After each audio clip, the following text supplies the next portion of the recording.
बाद हम देखेंगे सिंपैथोमाइमेटिक ड्रग्स या एडिनर्जिक ड्रग्स। तो बेसिकली सिंपैथोमाइमेटिक कौन सा कंडीशन है बताओ? ये वाला कंडीशन से जब टाइगर आया था मैं पढ़ा रहा था, और क्या मैं पढ़ा रहा था यहाँ पे तुम लोगों को, और क्या टाइगर आया था तो तुम लोग छोड़ छाड़ के भाग गए। That mean sympathetic nervous system, that mean sympathetic drugs, that mean वो कौन सा ड्रग्स होगा जो सिंपैथेटिक सिस्टम, दैट मीन कौन सा सिस्टम होगा जो इमरजेंसी कंडीशंस में एक्टिव होता है। तो इमरजेंसी कंडीशंस में एक्टिव होने की वजह से क्या होगा? हमारी हार्ट रेट बढ़ेगा, सलाइवा जितने भी प्रोडक्शंस होगा घटेगा, यूरिनेशंस घटेगा, पल्स डाइजेशन बढ़ेगा घटेगा, और क्या होगा? हमारी मसल्स रिलैक्सेंस होगा और पीपल डाइट टाइगर का आंख बड़ा बड़ा होगा। तो ये वाला कंडीशंस के बारे में इस बार हम पढ़ने वाले हैं, और इससे पहले वीडियो में हमने ये वाला कंडीशंस को पढ़ लिया था। तो चलो सिंपैथेटिक नर्वस सिस्टम के बारे में हम जानते हैं। देखो सिंपैथेटिक नर्वस सिस्टम जो एसएनएस बोलते हैं, ये किसका पार्ट है? एक ऑटोनोमिक नर्वस सिस्टम का पार्ट है। दैट मींस ये किसका पार्ट है? एएनएस का पार्ट है। किसका? एएनएस का पार्ट है। और ये कंट्रोल करता है इनवॉलेंटरी फंक्शंस, बॉडी का जो इनवॉलेंटरी फंक्शंस होता है उसको कंट्रोल करने में मदद करता है। जो एसएनएस होता है रिस्पॉन्सिबल होता है फ्लाइट एंड फाइट, तब दौड़ भाग के लिए, इधर उधर भागना उधर भागना है, तो दौड़ भाग के लिए कौन सा सिस्टम एक्टिवेट होता है? हमारी सिंपैथेटिक नर्वस सिस्टम एक्टिवेट होता है। Response for the emergency conditions and stimulation, emergency conditions में हार्ट रेट बढ़ेगा, ये सब बढ़ेगा, तो उसके स्टिमुलेशंस के लिए क्या होता है? हमारे सिंपैथेटिक नर्वस सिस्टम रिस्पॉन्सिबल होता है।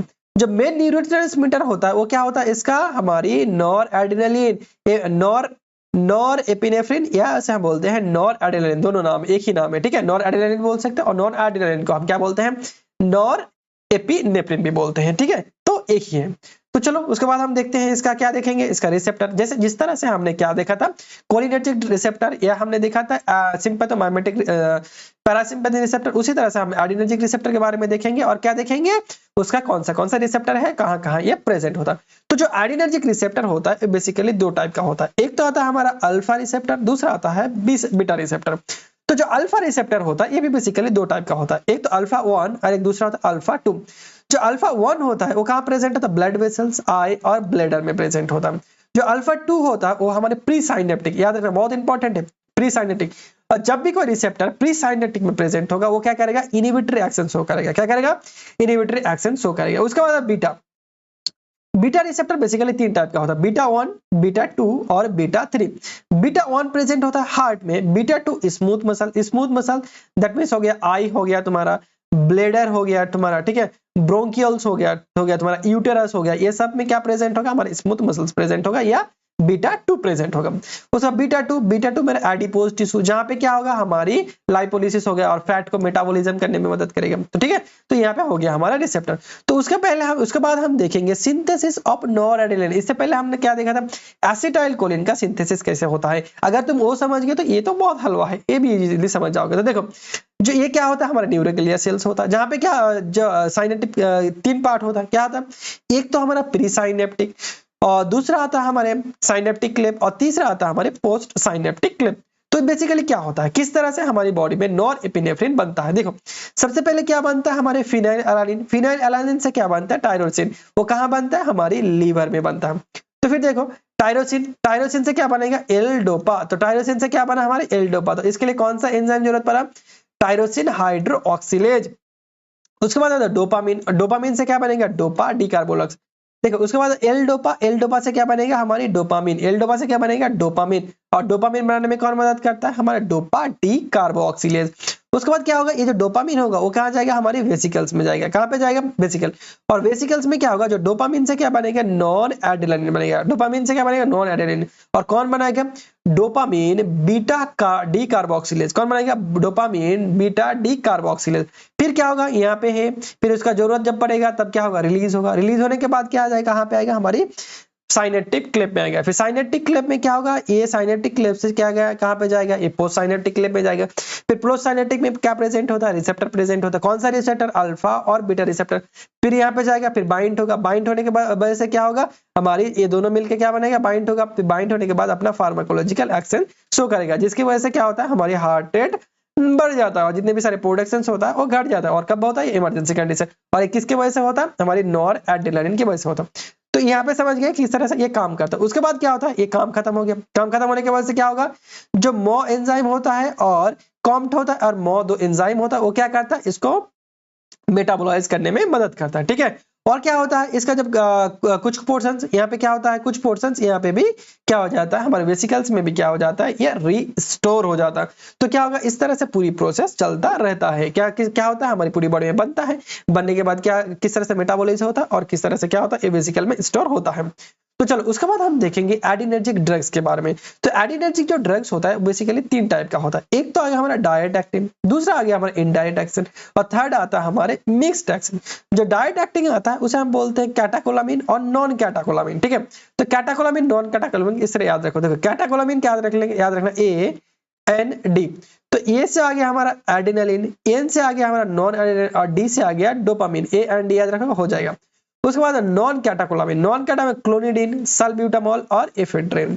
उसके बाद इनडायरेक्ट में बेसिकली 2 टाइप का ड्रग्स आता है। एक था रिएप्टेक इनहिबिटर और दूसरा था एक्शन बाय डिस्प्लेसमेंट। तो रिएप्टेक इनहिबिटर में आता है कोकेन। देखो यहाँ पे क्या हो रहा था, ये जो रिएप्टेक हो रहा था, यहाँ पे जो वेसिकल में रिएप्टेक हो रहा था, तो इसको कौन रोकता है, इसको रोकता है हमारे कोकेन। अगर ज्यादा ही रिएप्टेक हो जाएगा तो क्या होगा, यहाँ से आया था, मान के चलो मैं हॉस्टल, ये था मेरा हॉस्टल, और हॉस्टल से मैं क्या जा रहा था, कॉलेज जा रहा था। तो मैं क्या किया, मैं हॉस्टल से कॉलेज से निकला था, लेकिन मैंने क्या किया, बीच से ही फिर मैं अपने घर चला गया। तो काम कर पाएंगे, मेरा काम नहीं कर पाएंगे, तो इसका रोकने भी जरूरी है। इसको कौन रोकता है, हमारी कोकेन। और एक्शन डिस्प्लेसमेंट एम्फेटामिन। उसके बाद सबसे जो एग्जाम में पूछा जाता है, जो मिक्स्ड एक्शन कौन होता है, मिक्स्ड एक्शन आता है तुम्हारा एफेड्रिन और सूडो एफेड्रिन। तो चलो उसके बाद हम देखते हैं pharmacological action of sympathomimetic drugs के बारे में। तो देखो अगर ये क्या हो रहा था, अगर ये देखो जितने ये क्या होगा, अल्फा वन में क्या करेगा, ये जितने भी, ये किसके तरह काम करेगा, ये जितने भी हमारे एंटीकोलिनर्जिक ड्रग्स था उसके तरह काम करेगा। किसके तरह करेगा, एंटीकोलिनर्जिक। तो एंटीकोलिनर्जिक में क्या हो रहा था, हमारा जो पीपल हो रहा था डायलेट हो रहा था, डायलेट देखो, और इसके हम क्या बोलते हैं, माइड्रेसिस बोलते हैं। पीपल क्या हो जाता है, डायलेट हो जाता है। क्यों डायलेट होता है, क्योंकि हमारा सिलियरी जो मसल्स होता है वो डायलेशन हो जाता है, क्योंकि बीटा रिसेप्टर स्टिमुलेशन होने की वजह से, और जिसकी वजह से क्या होता है, इंक्रीज। और यहाँ पे क्या होता है, हमारी एक्वस ह्यूमर, एक टाइप का लिक्विड होता है आंखों के अंदर, उसका प्रोडक्शन बढ़ जाएगा, उसका प्रोडक्शन अंदर बढ़ेगा, तो जो हमारे आईबॉल्स है वो भी बढ़ जाएगा, ठीक है। तो क्या हो जाता है, हमारी अल्फा 1 में जितने भी सारे ड्रग्स काम करेगा, वो क्या करेगा, हमारी माइड्रेसिस का काम करेगा। दैट मींस क्या करेगा, आंखों को, पीपल को बड़ा करने में मदद करेगा। उसके बाद आता है तुम्हारा ब्लेडर में क्या करेगा, लेस यूरिन आउटफ्लो। हमने क्या पढ़ा था जी, हमने क्या पढ़ा था, ये हम क्या पढ़ा, सिंपैथेटिक नर्वस सिस्टम पढ़ रहे हैं, और ये क्या था, इससे पहले कोलिनर्जिक सिस्टम था।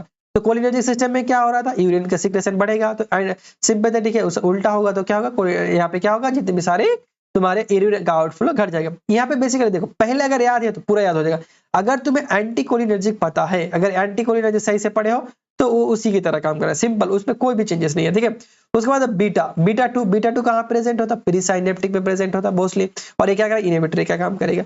उसका बीटा वन कहाँ प्रेजेंट होता है, हार्ट में प्रेजेंट होता है। तो हार्ट में क्या करेगा, ये हार्ट रेट को बढ़ाएगा। एंटीकोलिनर्जिक ड्रग्स करता है, हार्ट रेट बढ़ाता है, तो ये भी क्या करेगा, हार्ट रेट बढ़ाएगा। और जेजी सेल में क्या करेगा, रेनिन का रिलीज करेगा, और रेनिन क्या करता है, हमारी बीपी को बढ़ाने में मदद करेगा। उसके बाद बीटा टू कहाँ प्रेजेंट होता है, लंग्स में, ब्लैडर में, और क्या पे प्रेजेंट होता है, हमारे ब्लड वेसल्स में। तो लंग्स में दैट मींस ब्रोंकियल को क्या करेगा, डायलेशन, और इसके लिए हम क्या कर सकते हैं, इसलिए इसका अस्थमा में यूज भी करते हैं।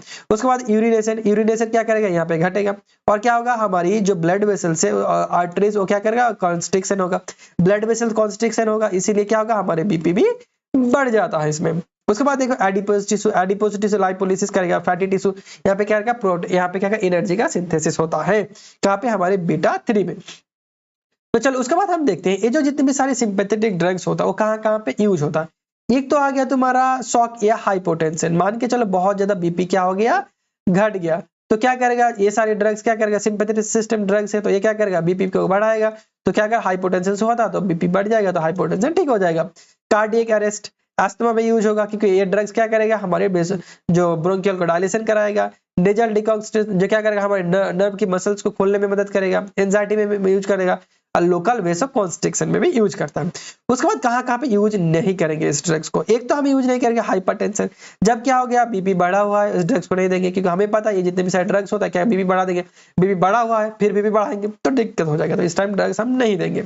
हाइपोथायराइडिज्म में देंगे, एंजाइना में नहीं देंगे, और सेवरल एंजाइमा और हम ग्लूकोमा में इस ड्रग्स को भी यूज नहीं करते।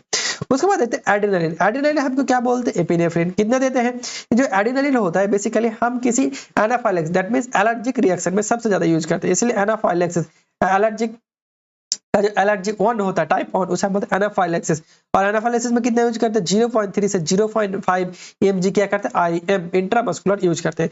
उसका नॉन एड्रेनालिन की क्या यूज करते हैं 2 से 4 माइक्रोग्राम यूज करते हैं, ठीक है, फॉर शॉक में यूज करते हैं। डोपामिन यूज करते हैं हम ब्लड बढ़ाने के, ब्लड प्रेशर बढ़ाने के लिए कितना यूज करते हैं माइक्रोग्राम कीजिए, ठीक है, शॉक या हार्ट फेलियर में यूज करते हैं। सल्ब्यूटामॉल हम नेजल में यूज करते हैं जब नाक बंद हो जाता है, ठीक है, 2 से 4 mg हम ओरली लेते हैं। और क्या कहते हैं अगर हम इसे नाक में लेते हैं तो इनहेलेशन के और 100 से 200 माइक्रोग्राम इनहेलेशन या अस्थमा में हम इसका यूज करते हैं।